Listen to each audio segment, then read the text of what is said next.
प्राची, हे उघड आहे की तू तुझा अभ्यास पूर्ण केला नाही. याचं इंग्लिश ट्रान्सलेशन कसं येणार?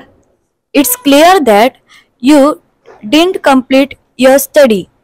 हे उघड आहे की, हे उघड आहे की, त्यासाठी इट्स ऑब्वियस दॅट या फ्रेजचा आपण वापर केला पाहिजे. ओके, हे उघड आहे की तू तुझा अभ्यास पूर्ण केला नाही. It's obvious that you didn't complete your study. हे उघड आहे की ती आज येणार नाही. It's obvious that she won't come today. हे उघड आहे की ती चोर नाही आहे. It's obvious that she is not a thief.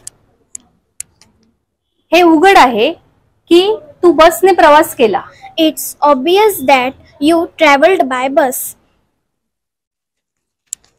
हे उघड आहे की तो नापास होणार. It's obvious that he will fail. आता एक वाक्य तुमच्यासाठी. हे उघड आहे की तो चोर होता. याचं उत्तर तुम्ही नक्कीच कॉमेंट करून सांगाल.